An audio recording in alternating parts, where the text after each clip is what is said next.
cuando abrimos nosotros, la pizza margherita era la pizza que menos se vendía. Y hoy en día es la pizza que más se vende. Fueron meses muy difíciles, hay que dedicarle bastante tiempo. Me acuerdo que llegamos al local y volvíamos a casa prácticamente al final del segundo turno de la noche. O sea, empezar a las 9 de la mañana y llegar a casa a las 2 de la noche. Esas pizzerías estaban acostumbradas a dar al cliente lo que el cliente pedía. Entonces nosotros decidimos abrir una cosa que fuera más auténtica. Al principio abrimos un local escondido con un alquiler muy bajito y que únicamente haga pizzas en delivery. Esto hubiese sido la mayor cagada de Fratelli Figurato. Porque la cocina ha sido siempre la forma más auténtica de celebrar todo lo que ocurría en nuestras casas. Decidimos hacer esto por pasión, ¿no? Y cada vez que tenemos una apertura, para nosotros es pasarlo bien. Hola, ¿qué tal? Estamos hoy otra vez en la tertulia de Talent, hoy con los hermanos Figurato, dueños y fundadores de Fratelli Figurato, que ahora mismo contáis con 3 locales en Madrid. Entonces, nada, bienvenidos al podcast, encantado de teneros aquí. Me gustaría, pues para empezar, que pudierais hacer una breve introducción sobre vosotros, sobre vuestra vida y sobre vuestro negocio. Muchas gracias por tenernos aquí, darnos la oportunidad de hablar de nuestra marca, ¿no? Fratelli Figurato. Yo soy Vittorio Figurato. Yo soy su hermano, como bien dice la palabra Fratelli Figurato, soy Riccardo Figurato. Llegamos a Madrid hace 12 años más o menos, o algo más, y abrimos Fratelli Figurato en 2017. Tenemos, como has dicho tú, 3 pizzerías en Madrid, más tenemos una dark kitchen, una cocina ciega, donde hacemos únicamente pizzas a domicilio, delivery. Genial, muy bien. Pues yo creo que para empezar, creo que puede estar muy bien contarle a la gente un poco vuestra historia, de dónde venís, de dónde nace un poco la idea de Fratelli Figurato. No sé si sois hosteleros, si no lo sois. Contadme vuestra historia. Efectivamente has dado en el clavo porque no somos hosteleros. Bueno, nosotros venimos del sur de Italia, o sea, una mezcla entre Calabria y Campania, la región de Nápoles, por nuestros padres. Y llegamos a Madrid hace 12, 13 años. No por tema de hostelería, sino porque yo vine a estudiar un máster aquí de administración de empresas.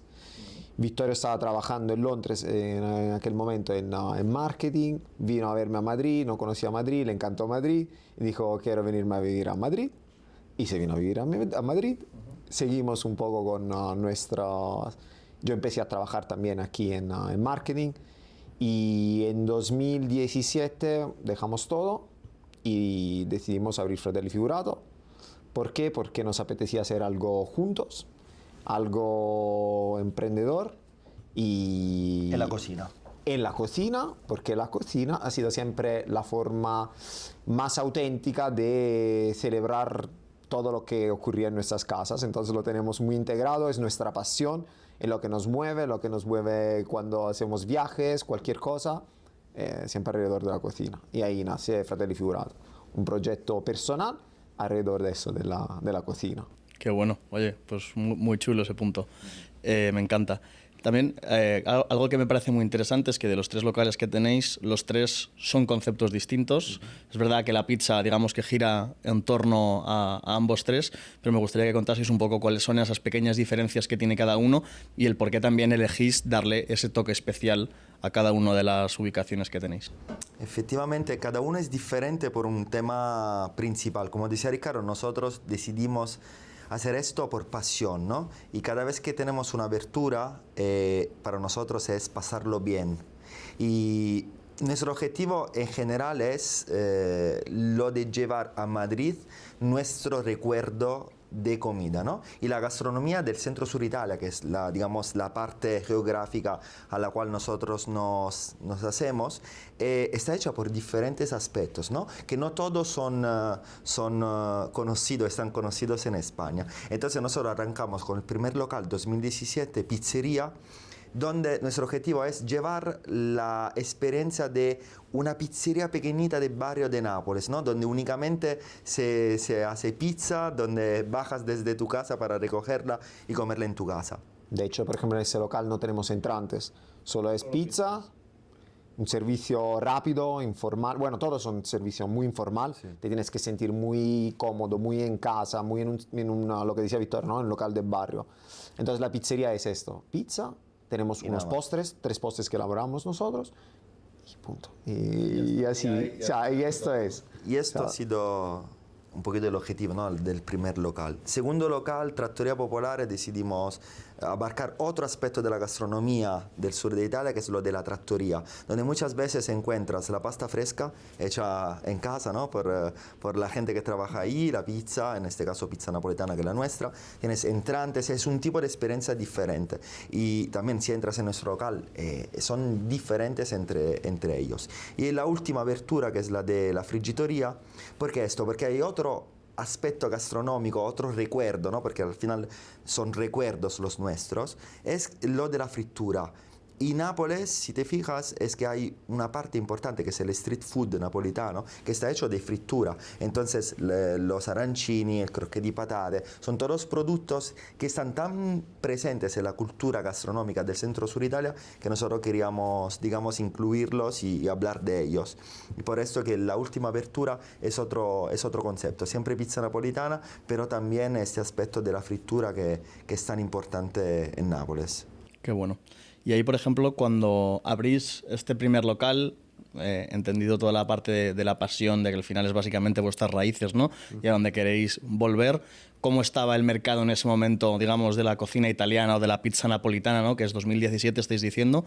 También coincide pues justo cuando creo que Grosso empieza a crecer un poco y digamos que este boom de la pizza napolitana pues que también empieza a ocurrir, ¿no? ¿Cómo estaba el mercado en ese momento y cómo ha ido evolucionando algo que ya está como mucho más avanzado hoy en día? Yo creo que para entender bien cómo era y cómo es, te diré que antes, cuando abrimos nosotros, la pizza margherita era la pizza que menos se vendía. Y hoy en día es la pizza que más se vende. ¿Qué quiere decir? Que antes se veía como una base, la margherita, entonces la gente se creía que la margherita era la pizza a partir de la cual empezabas a poner más ingredientes, ¿no?, y componías una pizza ya más rica. Ahora la gente está acostumbrada a ver más pizzerías, gracias a Grosso, gracias a Nap. Seguramente ellos han participado, ¿no?, en hacer crecer, ¿no?, lo que es el sector de la... en culturizar a la gente, ¿no? En culturizar a la gente. Entonces, cuando llegamos nosotros abrimos nosotros en 2017, había algunas pizzerías familiares que a lo mejor ya llevaban unos 10, 15, 20 años en Madrid, pero no veíamos una real oferta auténtica. Era más bien la típica comida italiana adaptada a los gustos del público local. La gente estaba acostumbrada, esas pizzerías estaban acostumbradas a dar al cliente lo que el cliente pedía. Entonces nosotros decidimos abrir una cosa que fuera más auténtica. Pero hoy en día sí que están haciendo, pero eso lo vemos también en otros aspectos de la gastronomía. Por ejemplo, en la parte de comida oriental también se está empezando a ver más verticales de un solo producto, en lugar de tener estos locales orientales que tienen tailandesa, china, japonesa, de todo, y al fin y al cabo nada es auténtico. Sí, sí, no, que ahora es solo uno de dumplings, solo otro como de... Con cartas pequeñitas, ¿no?, sobre todo, que es un poquito lo que intentamos hacer también nosotros. Y efectivamente un aspecto importante que yo creo que nosotros tuvimos que dedicar bastante tiempo fue lo de digamos, crear la cultura alrededor de la pizza napolitana, porque como te decíamos, la pizza en general en Italia hay diferentes aspectos, ¿no?, y diferentes pizzas. La napolitana en general no se conocía tanto en 2017 y entonces al principio teníamos que hablar de, por ejemplo, de una pizza que fuera ligera y digerible. Al día de hoy hablar de este tema no es decir nada de nuevo, porque ya, es digamos, evidente, ¿no? Sí, es algo ya evidente que lo tiene que esperas. ser así. Entonces, yo creo que desde 2017 ahora es que la gastronomía en Madrid, lógicamente, ha cambiado, evolucionado tantísimo. Y no solo en las pizzas, es lo que decíamos, sí, no, todo. en general. En general todo ha cambiado Boom, muchísimo y ha evolucionado gastronómico. rápidamente. Sí, sí. Qué bueno. Y ahí, por ejemplo, como decíamos, ¿cómo fueron esos momentos, oye, de vosotros, de no venir del sector de la hostelería, ¿no? Pues oye, marketing tú, o sea, digamos que nada que ver, familia además no hostelera, ¿no? No. ¿Cómo es ese momento de decidir abrir un negocio de hostelería? ¿Cómo son esos primeros meses, ese primer año, esos primeros retos que tuvisteis? ¿Cómo fue esa experiencia, digamos, de empezar emprendiendo en el sector de la hostelería? Que yo creo que es algo muy típico, ¿no? Es decir, el de repente, pues con tu hermano, con unos colegas, con tu tío, ¿no? Con quien sea, dices, oye, montamos un bar, un restaurante o lo que sea. ¿Cómo es eso? ¿Cómo fueron esos momentos? Hay una cosa importante, yo creo que hace un poquito común los diferentes emprendedores, ¿no? Que ser un poquito locos, yo creo, ¿no? Porque te tienes que atrever a hacer algo diferente. También es verdad que es difícil hacerlo, sobre todo al principio, sobre todo no siendo digamos, de la hostelería, como en nuestro caso. Yo creo que fueron meses muy difíciles, en el sentido que... Muy, muy difíciles, diría yo. Hay que dedicarle bastante tiempo. Me acuerdo que llegamos al local y volvíamos a casa prácticamente al final del segundo turno de la noche. O sea, con lo empezar cual, a las 9 de la mañana y llegar a casa a las 2 de la noche. Sin parar y... Y entiendo que estando vosotros haciendo pizzas, tomando sí. nota... Es que él fue el primer pizzero de Fratelli Figurato. Y lo digo locos un poquito porque compramos este horno, lo importamos de Nápoles. Y en realidad nunca habíamos hecho pizza en el horno verdadero, ¿no? Un horno profesional. Al final todo lo que habíamos hecho es con amigos en casa, con lo cual fue abrir y decidir en los pocos días que, digamos, anticipamos la apertura final al cliente si el producto estaba bien o menos, con lo cual nos dedicamos, digamos, todo el rato a hacer pizzas y abrimos un poquito a lo loco, yo en la sala y Ricardo en la parte de pizzería. Pero haciéndolo poco a poco, aprendiendo, ¿no? Y escuchando también lo que eran la gente, al final se hizo. Fuimos también un poquito, ¿cómo decir? Tuvimos la suerte de abrir en un barrio, que es el barrio de Chamberí. Era una parte que nosotros no conocíamos, pero es la Little Italy de Madrid, ¿no? Donde está la embajada, el consulado, donde están todas las tiendas italianas. Y quizá por el hecho de abrir ahí y veniendo los italianos... Sí, que era un ecosistema que os benefició, ¿no? Sí, seguramente. Qué bueno. Y ahí, por ejemplo, ¿cómo va escalando ese momento de, oye, estáis vosotros dos literalmente con vuestros amigos probando pizzas, vienen los primeros clientes, vais mejorando cosas? ¿Cómo va escalando eso pues hasta lo que hay hoy en día, ¿no? Oye, ya tenéis un primer local que funciona bien, con empleados, no sé qué, abrís el siguiente. ¿Cómo va escalando eso desde vuestro punto de vista? Es decir, ¿cómo evolucionáis como emprendedores dentro del negocio? Sí, a ver, lo primero lo teníamos que probar nosotros, la experiencia real de trabajar y de mancharnos las manos, ¿no? Para saber efectivamente de qué se trataba ese negocio. Pero bueno, nosotros siempre, desde el principio nuestra idea era la de crear una empresa más grande, un tamaño ya más grande. Entonces ahí nos dividimos muy bien el trabajo entre nosotros. Yo me encargo de la parte, por ejemplo, yo me encargo de la parte de producto y financiera, Vittorio más la parte de marketing, nuestro socio Angelo de la parte de operaciones. Entonces ya ahí, siendo muy pequeños, cada uno tenía su área de trabajo, ¿no? Sí. Y ahí decidimos, vale, ahora tenemos que meter a gente, artesanos, que nos ayuden a crecer. Y nosotros poder tener una perspectiva ya un poco más a nivel más alto, ¿no? Sí, de negocio, ¿no? De negocio, porque si no el día a día te come. Era el objetivo. Sí, que al final delegar, ¿no? Es pasar de ser pizzeros, ¿no? Hosteleros, sí, claro, a pasar, oye, a ser empresarios y a gestionar el negocio. Sí. Pero Ricardo, al día de hoy, habiendo hecho todo el trabajo de producto, ¿no? Al principio, sabe cómo... ¿Cómo manejarlo mejor? Sí, y sobre todo nosotros, nuestro objetivo lo tenemos claro. Aunque no somos pizzeros profesionales, lo tenemos claro, el producto que queremos ofrecer y la experiencia que queremos ofrecer. Con lo cual es más simple, de una cierta forma, poder delegar el trabajo, ¿no? Porque sabemos muy claramente lo que queremos obtener. Claro, qué interesante. Ahí, por ejemplo, si hoy volvierais a abrir esa primera pizzería importando el horno de Nápoles, ¿qué haríais distinto? O sea, ¿cuál diríais que fue la mayor cagada que hicisteis y que diríais, eso no lo haría otra vez ni de coña? Estábamos a punto de hacer una. ¿Cuál? Que habíamos pensado de abrir un local que fuera escondido Ah, cierto, es Y verdad. en delivery. Estuvimos había a punto y olvidado. no lo hicimos por suerte, pero nuestra idea al principio era abrimos un local escondido con alquiler muy bajito y que únicamente haga pizzas en delivery. Esto hubiese sido la mayor cagada de Fratelli Figurato. No lo hicimos por suerte.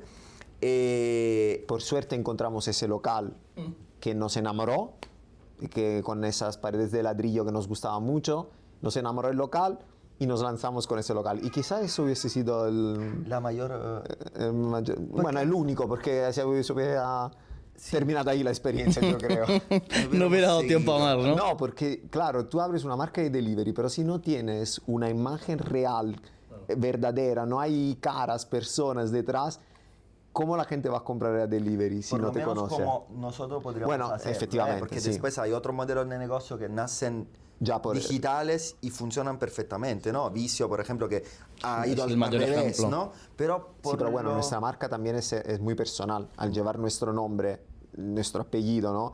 Al fin y al cabo tú quieres ver una persona que hay detrás, ¿no? Sí, sí, no, y que yo recuerdo, bueno, os decía antes, ¿no? Que yo estuve en ese primer local y yo lo recuerdo acogedor, o sea, que lo recuerdo, pues eso, Fratelli Figurato, ¿no? Que vas como a casa de tus amigos y así. Entonces eso, si lo haces de otra manera es más difícil, ¿no? O sea, es, bueno, un Sí. concepto distinto. Sí, si hubiera planteado la marca a lo mejor de forma diferente de la como la queríamos plantear nosotros. Claro. Pero bueno, luego errores o cagadas que no volveríamos a hacer, yo creo que ninguna realmente, porque todas nos han enseñado algo al fin y al cabo. ¿Y la que más, por ejemplo, os ha enseñado, cuál sería? O sea, ¿cuál dirías que "Buah, esto fue muy importante y sin esto no estaría aquí seguro"? lo de ser muy fieles a la cocina de recuerdo, yo creo. ¿no? Que, bueno, no un error. No, no ha sido un No, error. un acierto. Un acierto. Ah, un acierto, Un sí, acierto. Quiere claro. decir, nosotros hemos dicho desde el principio, nuestra marca es Fratelli Figurato, con lo cual es una marca personal, muy personal. Y segundo, queremos llevar aquí una cocina de recuerdo. Entonces, proponiendo una cocina de recuerdo que es diferente de la cocina de la abuela. La cocina de recuerdo es el recuerdo que tenemos nosotros. Nadie nos ha podido contestar un poquito este recuerdo, porque si al final es un recuerdo bueno, nadie nos puede decir no está bien. Entonces, para nosotros creo que ha sido el mejor acierto esto. Hablamos de nuestra cocina, de la familia, nuestra cocina y... ¿no? Y Ha sobre sido un todo yo acierto. creo, si hablamos de aciertos, el hecho de que cada plato que hacemos nos guste a nosotros dos, para empezar, eso es yo creo que es un acierto, porque si tú estás enamorado de lo que vendes, porque te gusta realmente, yo creo que al fin y al cabo la gente lo percibe. A lo mejor luego no está bien, pero como te ven a ti enamorado de lo que haces, dicen, Disfrutando, bueno, ¿no? algo tendrá ese plato que les gusta tanto a estas personas, ¿no? Claro, claro. No, a ver, eso es muy interesante, ¿no? Al final, muchas veces, y sobre todo, yo qué sé, pues por ejemplo en vuestro caso, ¿no? Que pasasteis con ese primer local todo el tema del COVID y tal, seguramente la tendencia, la intuición es decir, ostras, vamos a cambiar cosas o vamos a huir desde el concepto inicial, ¿no? Y creo que mantenerse fiel a eso es un punto interesante y que no creo que sea fácil tampoco, ¿no? No, efectivamente. Nosotros fuimos adaptando, no sé, sobre todo durante el COVID. Tuvimos ideas, algunas de ellas se han quedado, como lo del delivery, como línea de negocio, otras ideas de producto se han quedado ahí. Por ejemplo, hicimos durante la pandemia, quisimos hacer eran unos bocadillos, estilo bocadillo que te hace la abuela para merendar, con, por ejemplo, parmigiana de berenjenas, cosas así, y quisimos lanzarlo a delivery. Yo creo que estuvimos... ¿Una marca en paralelo? Sí, se llamaba Fratellini. Ah, Fratellini. Hermanos, Eran los bocadillos hermanos. que hacían... Bueno, nosotros siempre tenemos... Todo lo que servimos lo tenemos que hacer nosotros en casa. Si no lo podemos hacer, no lo servimos. O sea, no compramos nada... Sí, que no productos terminados, o sea, materia prima compramos y luego la elaboramos nosotros, Vale. como en casa, ¿no? Entonces habíamos dicho, bueno, nosotros somos muy buenos en hacer la masa, podemos desarrollar El una pan, masa para hacer un bocadillo crujentito tal, y con recetas de abuelas, con nuestros colaboradores les involucramos, dijimos, cogemos 6 abuelas, que cada una nos mande una receta de un bocadillo Y las hacemos, y ¿no? lanzamos eso. Lo que pasa es que y quizás no hemos apostado mucho por ese producto. Quizás era de ahí solo un algunos producto. meses, sí. O sea, duró Afortunadamente, muy terminó el poco. COVID y Terminó no el tuvimos COVID. la- Y volvisteis ya Sí. Y, a lo que tocaba. Sí, efectivamente. Qué bueno. Ya, pero eso está muy guay, ¿no? Que vayáis montando ahí también, como digamos, el universo figurato, ¿no? Al final, repito, es pasarlo bien, pero de una forma inteligente, económicamente viable, ¿no? Y que tenga una estructura empresarial clara, ¿no? Porque efectivamente el hecho de no venir del mundo de la hostelería únicamente nos ha ayudado quizá en tener, ¿no? En elaborar un plano más estructurado, ¿no? De crecimiento poco a poco. Entonces sí, todo lo que ha pasado, todo lo que ha surgido, nos hemos siempre enfrentado siendo capaces de hacer pequeños cambios, ¿no? Para adaptarnos, pero sin cambiar el concepto general de Fratelli Figurato. Lo entiendo. Hay también, y cambiando un poco de tercio, pero yendo en esta línea en el fondo, hay un momento, que es 2021, ¿no? Que ganáis un premio importante, ¿no? A una de las mejores pizzerías de Europa y a la mejor pizza de Europa también, o de España. Sí. ¿Cómo os afecta eso, digamos, a las ventas, a la afluencia de gente, y a un poco, pues, entiendo, a poder mantener esa calidad que estabais buscando tener desde el inicio? Entiendo que ahí surgieron bastantes retos, ¿no? Porque mucha más gente, entiendo, que iría al local, os hicisteis más conocidos y eso también, pues digamos que trastoca un poco, ¿no? El día a día que venís teniendo. ¿Cómo fueron esos momentos? Sí, a ver, nosotros el premio de ese 2021 fue a mediados de julio, cuando ya la demanda empezaba a bajar, ¿no? Naturalmente por el verano, y al día siguiente ya tuvimos muchísima afluencia, más de lo esperado. Nos cambió, yo creo que fue más que nada un orgullo, porque cambiar ya teníamos bastante demanda. Seguramente el premio ha sido un catalizador de ciertas cosas, ¿no? Nos ha acelerado cierta notoriedad, ¿no? Sí. Porque al final nosotros apostamos por una comunicación genuina, ¿no? Entonces la gente, no solo tenemos un producto que para nosotros tiene que ser de extrema calidad, sino lo acompañamos con una comunicación bastante cercana que habla, ¿no?, de nosotros. Efectivamente, después del premio, como dice Ricardo, fue un catalizador, pero estamos seguros que lo hubiéramos conseguido aunque sin el premio, ¿no? El premio es algo que que acelera el proceso, ¿no? Acelera el proceso, hablando a nivel, digamos, más de negocio. Acelera, seguramente, y si después eres capaz de mantenerlo, porque esto es un reto, ¿no? El hecho de tener un premio conlleva también unas responsabilidades, ¿no? Claro. Y al final el hecho de llevar siempre, ¿no?, a cabo un proceso de mejora de producto, ¿no? De tenerlo siempre con una calidad alta, a nivel de experiencia también en la sala tiene que ser alta, al final ha hecho que este premio se convirtiera en una ventaja bastante importante, ¿no? Y una ventaja estratégica con respecto a otros competidores, ¿no?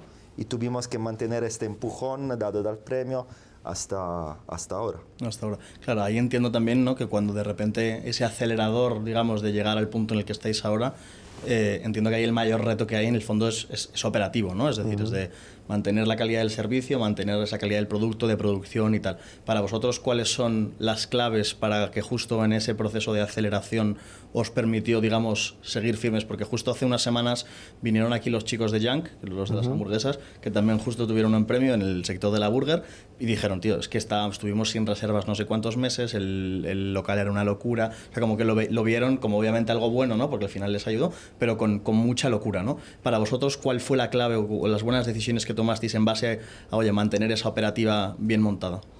Bueno, al fin y al cabo nosotros tenemos una oferta que es limitada. O sea que para decirte, nosotros la masa cuando la hacemos la preparamos 2 días antes. Entonces tampoco podemos modificar mucho nuestra oferta si la demanda crece.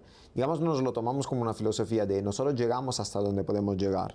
Si más no podemos, no vamos a bajar la calidad de nuestro producto, que es pan hoy y hambre mañana, al fin y al cabo. O sea, lo que decía Vittorio, el premio es un catalizador, pero hay que saber aprovecharse del premio para mantener una estrategia a largo plazo. Si solo piensas, nosotros por lo menos esa es nuestra experiencia, si solo hubiéramos pensado en el día a día de, venga, hacemos más masa, fermentación rapidísima, rompemos las reglas que tenemos nosotros marcados de larga fermentación, producto muy bueno que viene de Italia y muchas veces son de pequeñas empresas que tienen una cantidad limitada, si nos hubiéramos saltado lo que son nuestras reglas, quizás no hubiéramos mantenido esa calidad, ¿no? Y a nivel empresa, incluso económicamente, no hubiésemos sido rentables durante el largo plazo, sino en el corto plazo. Y entonces sí que nosotros, ¿hasta dónde podemos llegar? Ahí llegamos. Y si no podemos más, pues mañana se hará más.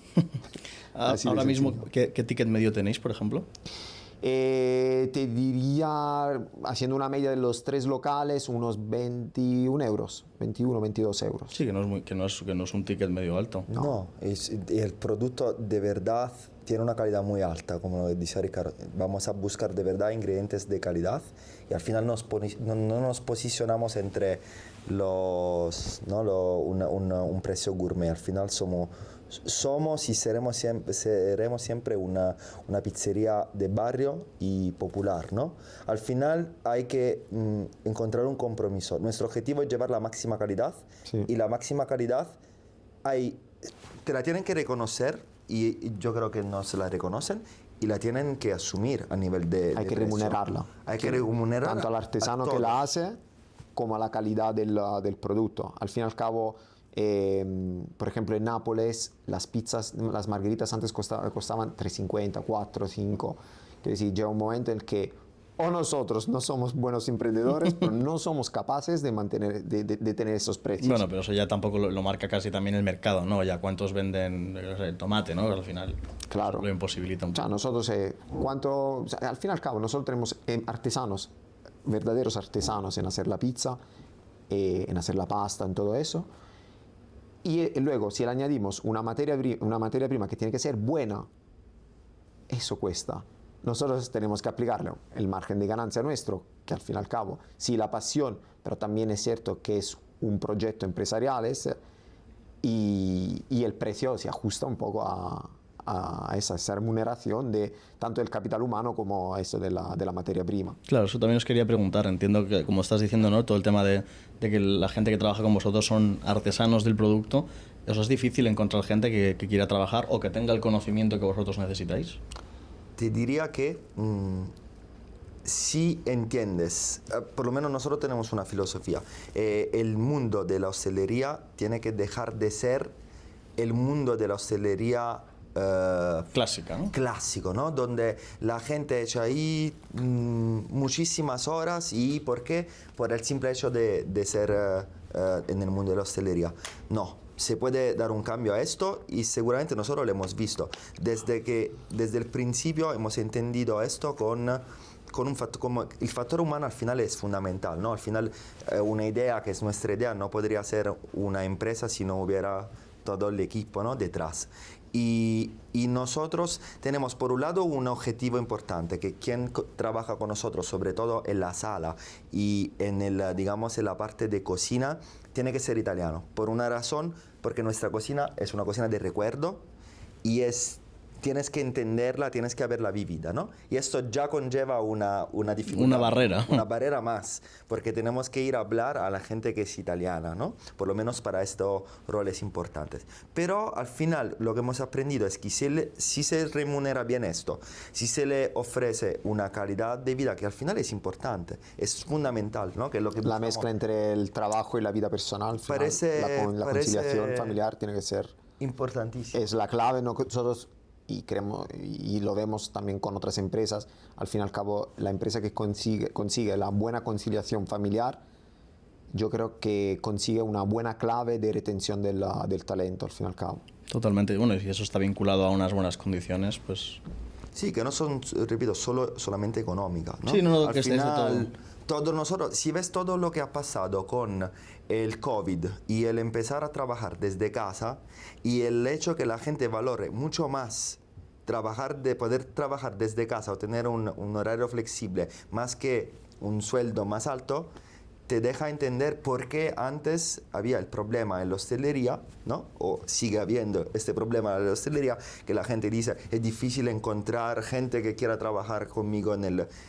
efectivamente es difícil, ¿no? Es un trabajo difícil, pero si lo entendemos como un trabajo normal de oficina, y nosotros cuando trabajábamos en empresa queríamos tener un buen sueldo, una buena calidad de vida, entonces personal, profesional.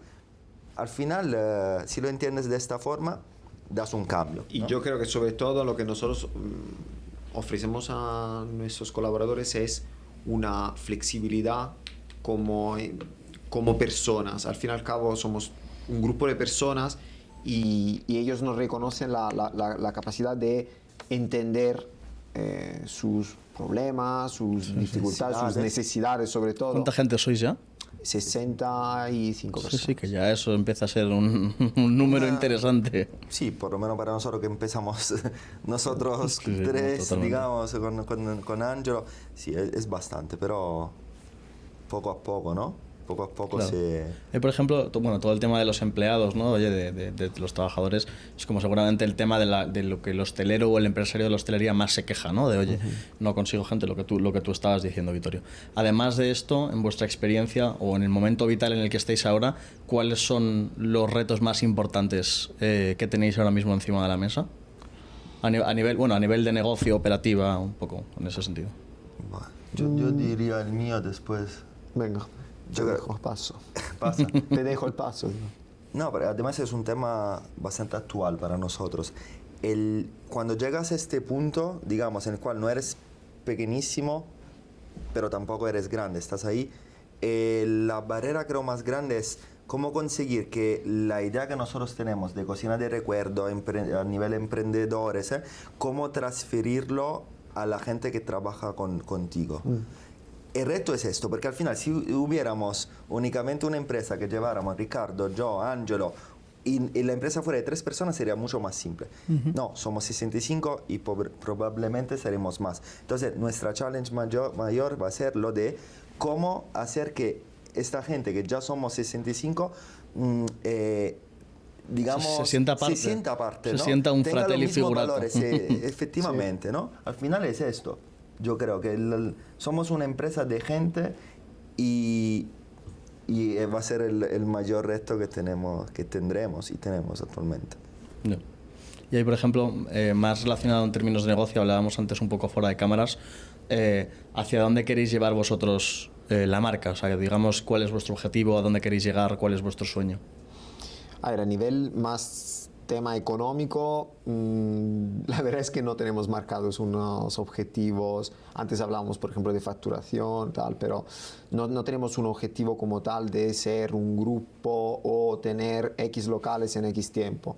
Seguramente lo que habíamos comentado también en el delivery es una pata que hemos empezado bien durante la época del COVID, ¿no? Cuando era la única forma de poder seguir trabajando. Y de ahí abrimos un local que se dedica solo a las ventas a domicilio. Y quizás el mayor reto en este caso es ver cuándo nosotros seremos capaces de ser realmente rentables con esta pata del negocio, ¿no? Porque actualmente no conseguimos que sea una parte rentable. Pero bueno, hacemos muchos números, porque al fin y al cabo entre los 4 locales estamos haciendo unas 3.000 pizzas a lo mejor a la semana. Nosotros al fin y al cabo no somos muy grandes, ¿no? Pero bueno, es un buen número.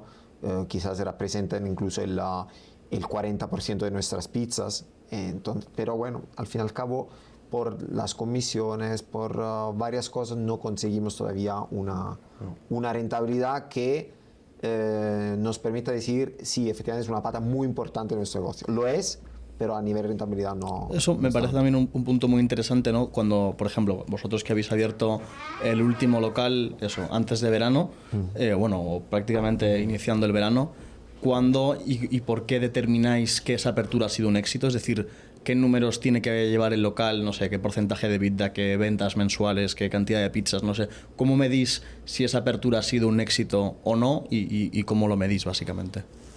A ver, primero de todo, que parece tonto. Y seguro que no vas al lado económico. Exacto.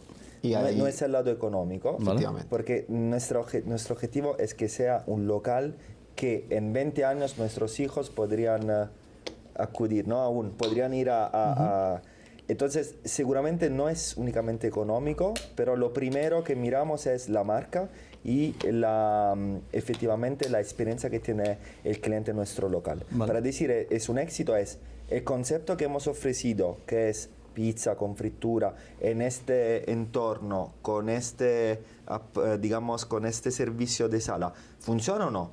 ¿Funciona? Ok. Entonces, eso es un éxito. Sí. Ahora lo tenemos que hacer más rentable. Efectivamente. ¿Cómo lo hacemos? Aumentamos números o, digamos, aumentamos el ticket medio. Pero es algo que viene después. Sí, y de hecho no es solo esa apertura, todas han sido así. Antes abrimos, vemos que o sea, tenemos que conseguir que a la gente le guste, que la gente vuelva, que la gente hable de ello. Vale. Que se sienta cómoda, que hayamos alcanzado los objetivos de marca. Y luego, de alguna forma, y seguramente, vamos a hacer que toda la gente que entre se convierta en rentabilidad. Pero si la gente no viene, no podemos hablar, o sea, no tiene sentido hablar de porcentajes, de EBITDA, de no sé qué, porque no hay gente. No sé si lo consigo entiendo. transferir un poco el concepto, pero lo primero es que a la gente le guste y que vengan nuestros locales. Una vez que el local esté lleno, digamos, conseguimos la rentabilidad. Ya, bueno, es interesante, ¿no? O sea, es primero asegurarte que la gente entiende dónde está y a partir de ahí ya apretar las palancas correctas para poder obtener los márgenes que para vosotros también son necesarios, ¿no? Porque al final tampoco vais a trabajar sin ganar ni un euro, que eso tampoco tendría sentido, ¿no? Claro.